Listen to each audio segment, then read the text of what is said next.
Hey guys, welcome back to my channel. So today I want to show you guys how I made this gorgeous wall decor, including how I made these beautiful little paper roses that are in the back of this frame. So if you're interested in seeing how I made this, keep watching. Okay, so for this part, you're gonna need your Cricut design space open or Silhouette if you're using that. And then you're also gonna need some cardstock of your choosing. I got this Paper Studio brand. I've talked about this brand before. I love this brand, and I got this at Hobby Lobby.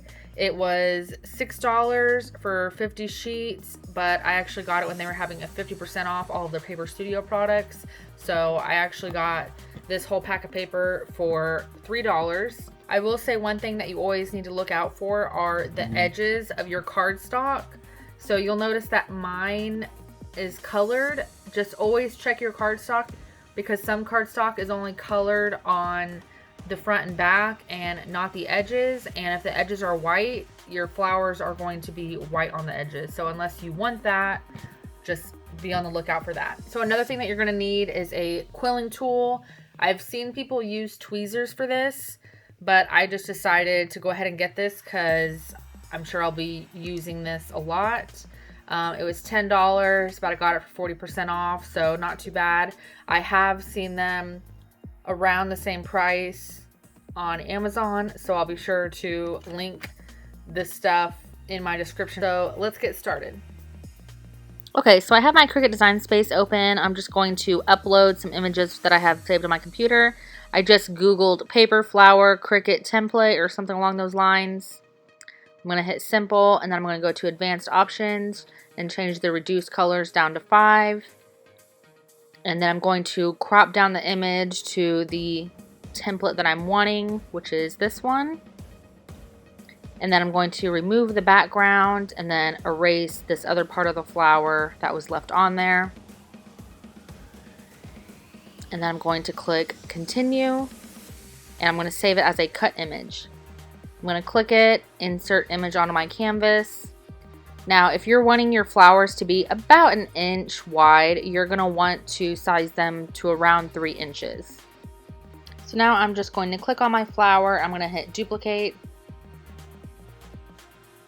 and I'm going to clone it so that I can fit as many flowers as I can on one piece of cardstock.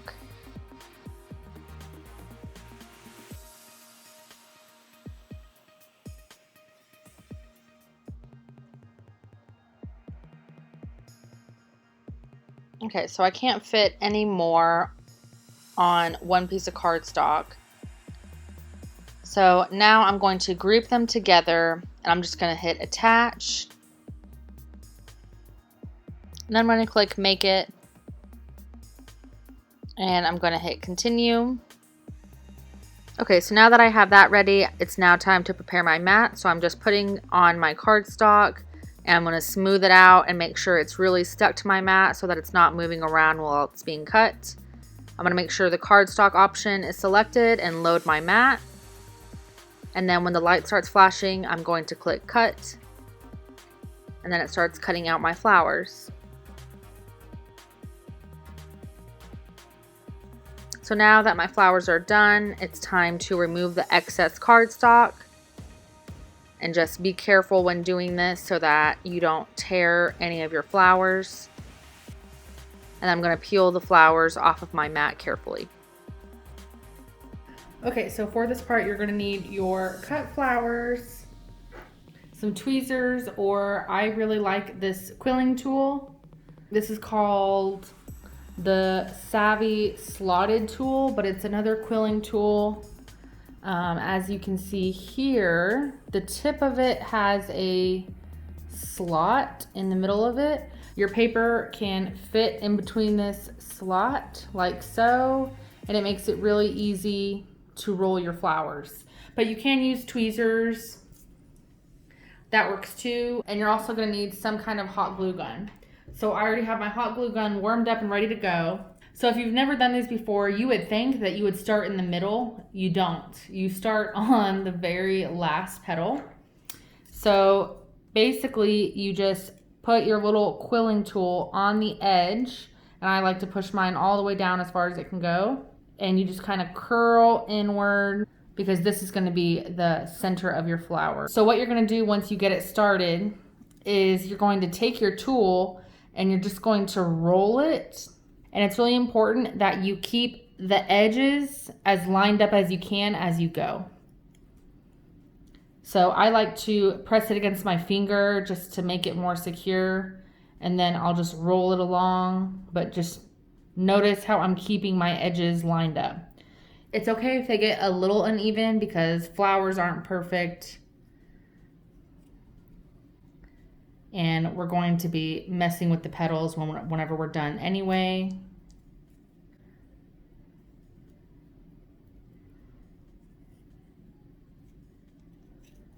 But you just keep rolling it and rolling it.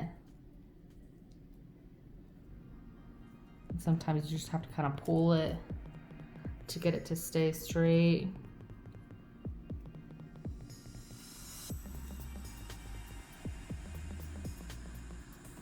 Because the further you go, the harder it is to get them to kind of stay put. But that's where the hot glue will come in.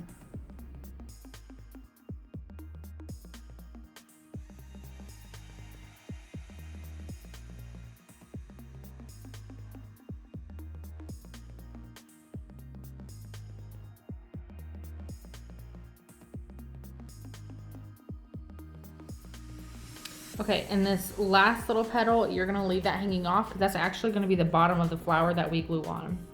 So then you're just gonna pull your quilling tool off or your tweezers, and you'll notice that we have a really, really tightly wound flower. Well, we actually want it to look more like a flower, obviously, so I always just let it go and then let it kind of do its thing. And then you can see it kind of loosened up and it looks like a nice little rose.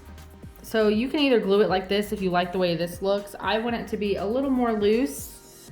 So I'm just gonna kind of mess with my petals for a minute. And I just kind of you can either use your tweezers or your tool and just kind of undo it just a little bit.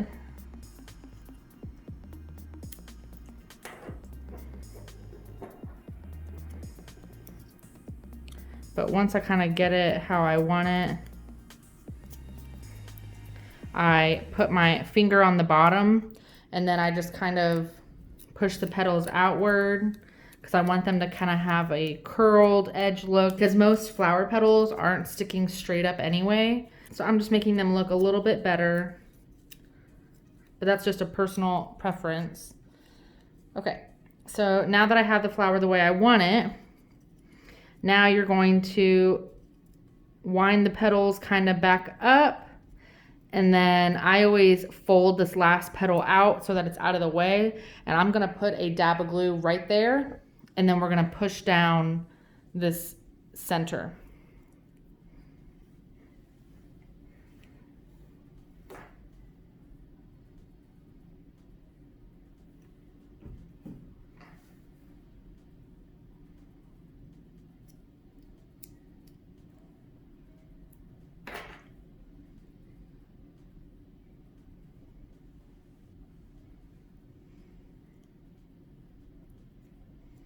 And then it should stay just fine.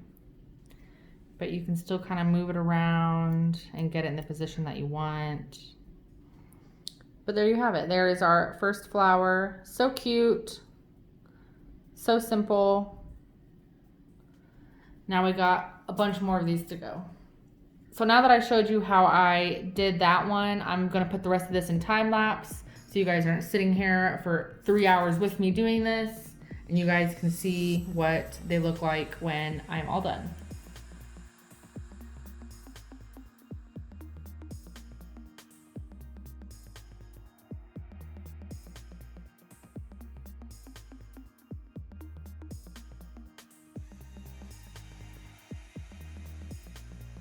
So now that I have several flowers done and ready to go, I'm gonna show you what I'm going to do with them. So I got this shadow box frame from Michael's. They were having a BOGO sale, buy one, get one on these frames, or basically 50% off of 2 or basically 50% off of each one if you get two. So I got two of these frames. One of them is another color that I'm gonna do for my office, but this one's gonna go in my daughter's room, and I got it for $7.50. So not too bad. I'm sure you can find some shadow box frames maybe somewhere else, like Hobby Lobby or Walmart, or even online. So my thought process on these is I'm going to be gluing these flowers on the back of the shadow box on the inside, and then I'll put some vinyl on the top. So I've taken the back off, and it's this felt material. You could just use like the cardboard material, but typically when you get these shadow boxes, they come with this padded felt on it, and that's fine because it's not going to be showing anyway. We're going to have these flowers on there. So I'm going to just hot glue them and make some rows of these flowers. I still have to curl a bunch more of these, but I just wanted to give you an idea of what it's going to look like. So I'm just going to be taking my hot glue gun and putting some glue on the bottoms of these flowers and just pressing them on.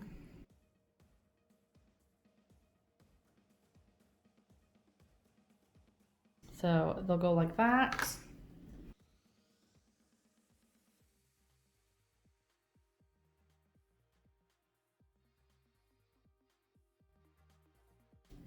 Okay, so that's what one row looks like. So I'm just going to keep gluing these down as I curl more flowers.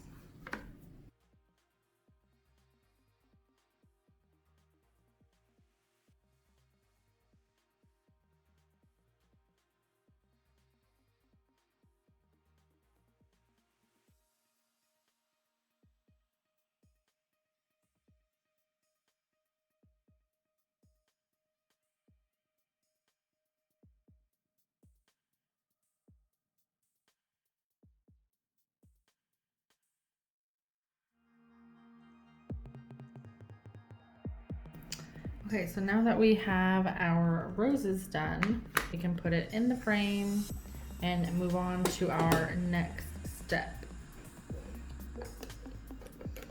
You just kind of have to like make sure that the petals aren't being smushed when you're pushing the backing into the frame. So I just take my little tool and just make sure that none of the petals are getting stuck on the edges.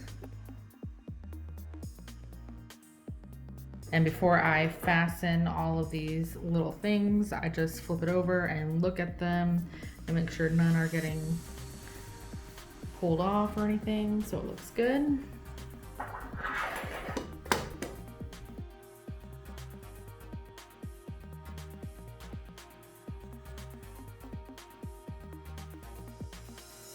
And there you have it. So this is what the roses look like inside the frame. I think it's super cute. So we could just leave it like this and just set it up on a shelf and be done with it. But I'm actually going to be decorating the front of this with some vinyl just to tie it all in so that it matches my daughter's room. So let's go do that. Okay, so my Cricut is done cutting out the vinyl and we are ready to weed out our design. Okay, so we have our vinyl all weeded and ready to go. So I am going to use some masking tape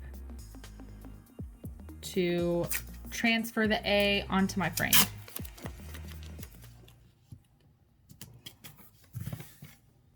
I've talked about using masking tape instead of transfer tape before in some of my other videos, solely because it is a cheaper alternative to transfer tape, and I can't tell you how many times I've ran out of transfer tape, so I just use whatever I have laying around.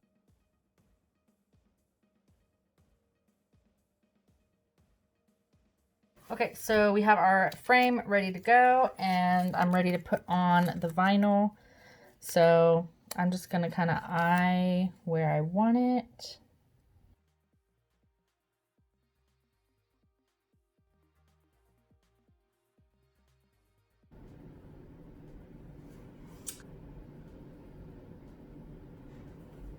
I love how this turned out. I know my daughter's going to love this in her room. I think it turned out beautifully. So if you like this video, be sure to give it a thumbs up, and don't forget to click that subscribe button below so that you can subscribe to my channel and ring that little bell so that you get a notification every time I post a new video and you don't miss out on any other crafting tutorials.